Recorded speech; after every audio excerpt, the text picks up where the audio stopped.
गुरुदेव भगवान, आपकी तरह अखंड ब्रह्मचर्य का पालन कैसे किया जाए? कृपया करके मुझे वो नियम बताएं। इसमें तो सबसे पहले भगवान की कृपा होती है।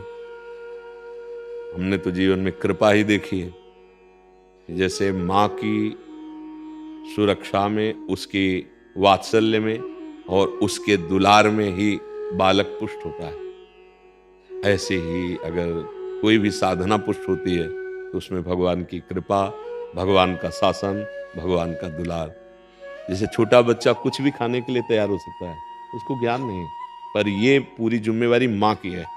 वो दृष्टि रखती है, अरे ये क्या खाने, दौड़ पड़ी, जल्दी से उसके हाथ से हटाकर उसको धो के बचा के उसको ले आए। ऐसे पहला पहला उत्तर कृपा, केवल भगवान की कृपा, उसी से पूरा।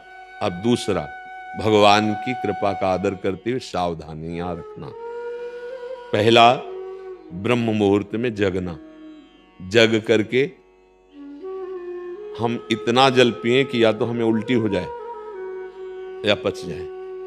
अगर उल्टी हो गई तो पचने से भी अच्छा होगा, हमारे अंदर जो जहर बना, एसिड आदि, वो गंदे पदार्थ वो निकल जाते हैं।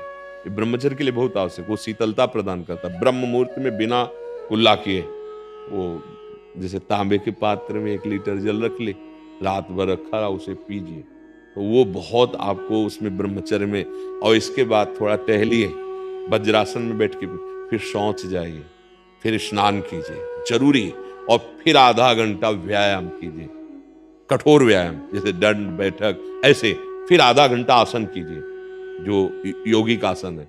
फिर अपनी दिनचर्या में उतर जाए। विद्यार्थी हैं तो विद्यार्थी, और भी गृहस्थी के जो कार्य, खान पान, विशेष खट्टी चीज, कोई नशे वाली चीज या बहुत अधिक मीठा या बादी चीजें, ये ब्रह्मचर्य को नष्ट कर देती हैं। सावधानी, कब्ज न बनने पावे। कब्ज बने तो मृदु उपचार से उसको हटावे। जैसे अब एकदम बाजार से मिला चूर्ण ऐसा, वो नहीं, मृदु उपचार। जैसे ईशबगोल की भूसी है, छोटी हर है, उसको मिला लो, 1 चम्मच हो, 1 चम्मच हो, और 10 दिन बराबर लो। वो आपके हाथों को धीरे से, अगर कोई बहुत ही तीव्र औषधि पाली तो वो पेट तो साफ करेगी लेकिन ब्रह्मचर्य को भी हटा देगी। वो इतनी हीट पैदा करेगी, जो कब्ज से हीट पैदा हुई थी, बहुत संभालने की जरूरत होती है। अगर व्यायाम नहीं है और आसन नहीं है और दिनचर्या ठीक नहीं, आहार ठीक नहीं, तो भूल जाए कि कोई ब्रह्मचर्य नैष्ठिक 10-20 दिन वो बात अलग है, नैष्ठिक ब्रह्मचर्य के लिए। आप जो उसके विरोधी भाव हैं, जैसे मोबाइल है, उसे गंदी बातें देखोगे, कभी ब्रह्मचर्य नहीं रह सकते। जैसे गंदे मित्रों का संग करोगे, कभी ब्रह्मचर्य नहीं रह सकते।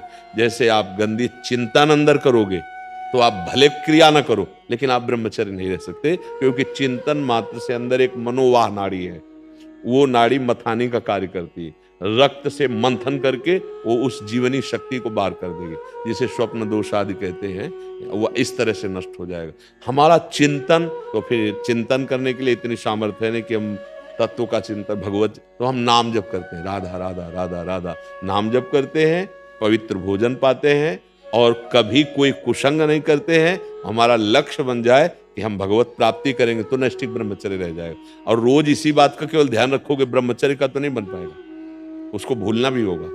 हमारा लक्ष्य भगवत प्राप्ति रहेगा, तब चल पाएगा। पर ये गृहस्थी में रहकर आजीवन ब्रह्मचर्य रहना थोड़ा कठिन है, क्योंकि उसमें रिश्ते, नातेदार, व्यवहार आदि में जाना, उठना बैठना, लोक व्यवहार, फिर ब्रह्मचर्य रह पाना बहुत कठिन होता है। जो हम जैसे वातावरण में रहते हैं, जैसा दृश्य देखते हैं, बहुत सावधानी, तब धीरे धीरे धीरे फिर क्या होता है, ब्रह्मचर्य जो वीर शक्ति ऊर्ध्वगामी हो जाती है, वो पचने लगती है। अब वो जब ऊर्ध्वगामी हो गई तो फिर अधा पतन की कोई गुंजाइश नहीं रह जाती। पर ये बहुत कठिन है, बहुत कठिन। तो जितना बन सके संयम से रहो, और अगर आपको लगे कि हमारा मन नहीं टिक पाएगा तो फिर ब्याह करके गृहस्थी में उसमें भी चला जाए तो भगवत प्राप्ति ही होती है। खास बात है भगवत चिंतन, संयम पूर्वक, जितना संयम अधिक से अधिक कर सको, और फिर नाम जप कर रहे हो तो भगवान कृपा करेंगे, वो कृपा करके हमारा मंगल कल्याण कर देंगे। समझ पा रहे हो?